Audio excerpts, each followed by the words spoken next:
bantuan Pak, ada potongan hewan dari parkiran Timur, airnya lewat rumah saya, terus masuk di depan gereja Sulakreti Pak. Dari atas. Iya. Mohon Pak. Bantuan, Apa namanya itu? Ya, Udah potong apa? hewan Pak. Saya dapat tahu sama Pak Hari Pemerintahan tapi Oke, nanti lihat. ya. Makasih banyak Pak. Makasih. Sama.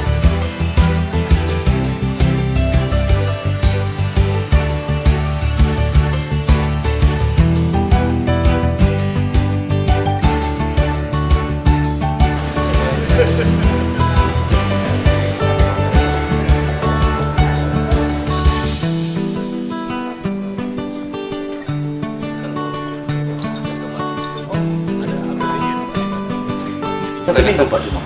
Satu minggu diberi kesempatan kasih masuk dulu. Kalau memang ada itu si Bapak dan panggil untuk Tadi malam tuh telepon Jangan angkat tadi malam. ada link kita di besok pakai si Bapak dan sama berarti dia nggak tahu nih acara isi uang.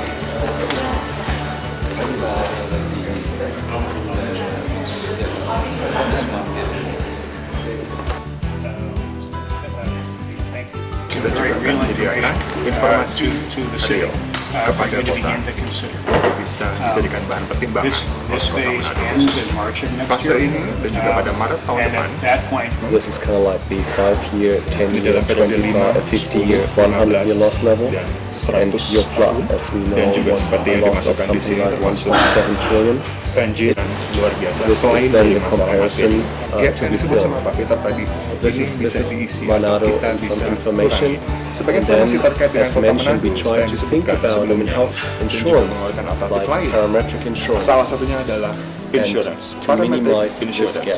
yang dimanfaatkan untuk meminimalisir gap yang Cash penyusunannya relief. jika dibutuhkan dan Within kita bisa 10 persebarkan to langsung 20 ketika days dibutuhkan. after disaster, Setelah we use pada it saat for bencana baru saja terjadi. emergency relief. Jika We misalnya use itu it for untuk that. dana If you need penanggulangan it for bencana rehabilitation, bisa digunakan, you can use it bisa for that. digunakan juga pada saat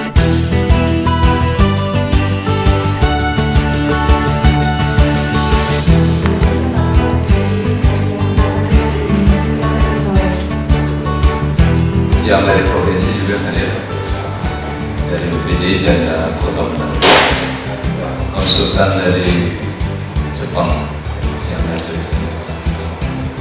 Follow up untuk langkah-langkah mengamankan masyarakat kita di Kota Manado dari ancaman bencana yang bisa.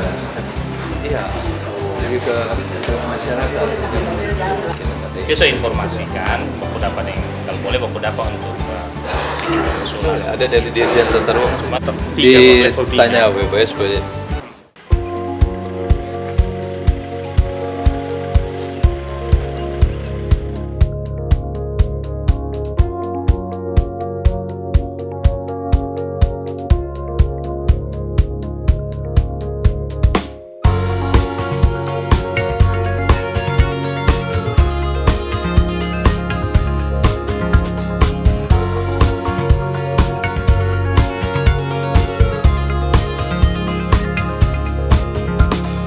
Oke, sekarang Bapak kan memasuki tahun keempat kepemimpinan Kota Manado, Pak. Kira-kira ada nggak sih yang Bapak rasa apa ini sudah puas atau masih ada lagi yang ingin Bapak capai, yang ingin Bapak selesaikan di Kota Manado?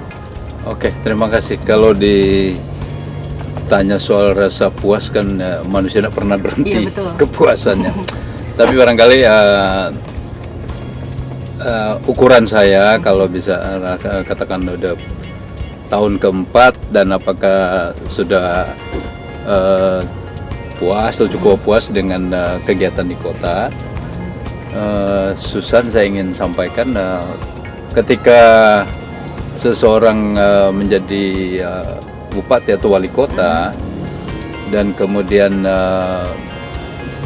menjanjikan sesuatu kepada masyarakat dan itu bisa dilaksanakan, saya kira kita merasa bangga, merasa nyaman di situ kan. Nah, saya bersama wakil wali kota Pak Harley pada waktu mencalonkan diri tahun 2010, tawaran kami kepada masyarakat dalam bentuk program. Jadi kami istilahkan dulu 8 program pro rakyat. Nah, dan itu yang jadi jualan, jualan waktu sosialisasi. Dan ketika terpilih, maka itulah yang menjadi target atau pekerjaan rumah saya yang harus saya realisasikan dan diperjuangkan bersama dengan DPRD Kota Manado untuk masukkan dalam rencana pembangunan jangka menengah daerah RPJMD Kota Manado 2010-2015. Masuklah dibahas 8 program pro rakyat ini, mulai dari kesehatan, kemudian memberikan perhatian kepada lingkungan yang bersih sehingga lahir program pembangunan berbasis lingkungan, kemudian memberikan perhatian kepada para rohaniawan dan kepada ujung tombak petugas kami di kota, yaitu kepala lingkungan, dan kemudian kepada para petugas kebersihan, penyapu jalan, dan juga untuk kegiatan-kegiatan masyarakat yang meninggal, ada dana duka, itu semua kita rencanakan, masukkan, dan tentunya saya merasa berbangga dan katakanlah cukup puas masuk di tahun keempat. Ya, Desember 2014 saya sudah bersama wakil 4 tahun kami di kota. 8 program yang kami tawarkan pada waktu sosialisasi semuanya sudah dilaksanakan. Terlepas dari masih ada kekurangan, ya saya harus mengakui masih ada kekurangan, tetapi paling tidak janji kami 8 program pro rakyat itu sudah kami laksanakan. Untuk mencapai tingkat tentunya kepuasan lebih tinggi, ya kita harus benahi mana yang kurang. Jujur kami mengatakan bahwa ada program-program yang sifatnya baru sama sekali kita lakukan di kota ini.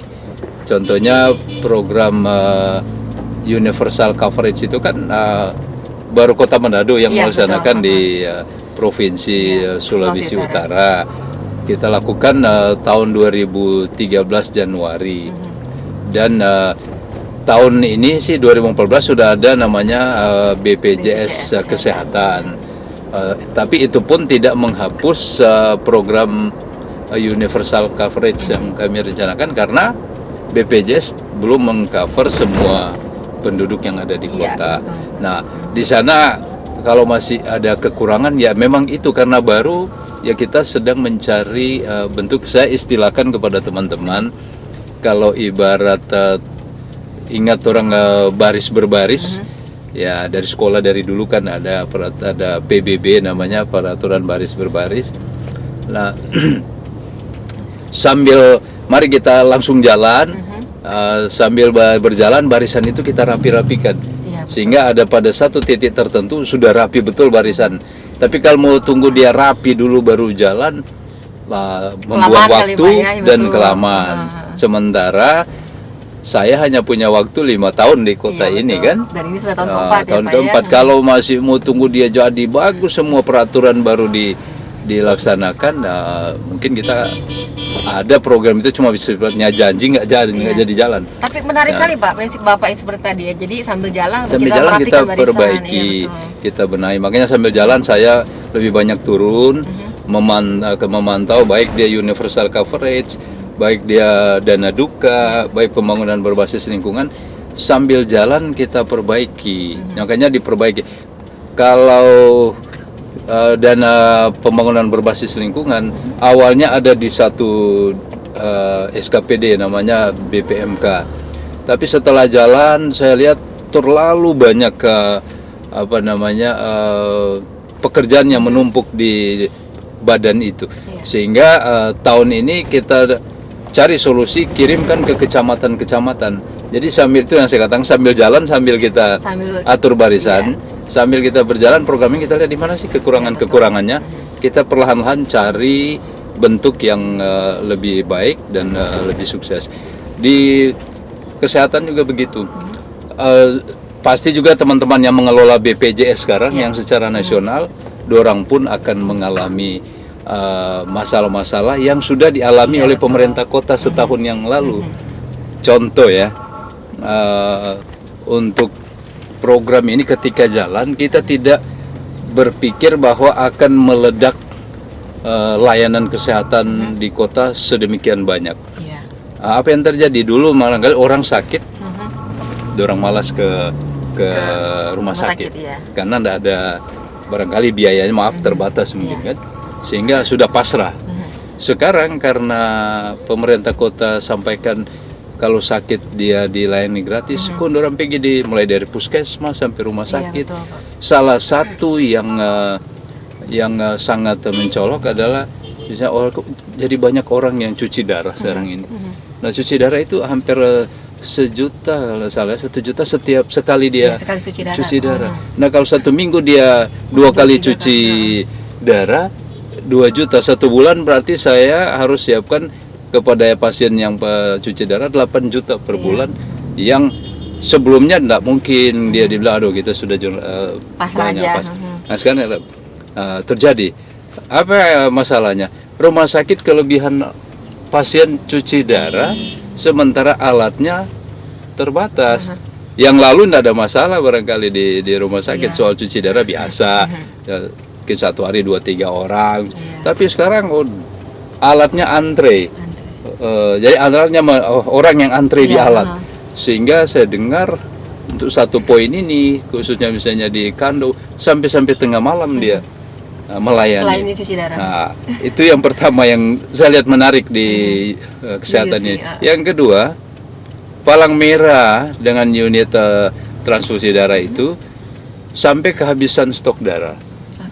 Selama ini dia biasa mungkin cuma ada 30 sampai 40 kantong darah yang dibutuhkan setiap hari oleh rumah sakit yang ada di Kota Manado yang membutuhkan kantong darah kan? Sekarang ini setelah diluncurkan program UC ini sudah sampai pada 70 bahkan lebih dari 70 kantong darah per hari.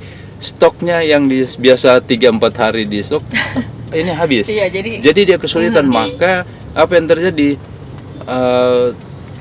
Sepertinya ada orang bilang, oh ini darah ini dijual, padahal bukan.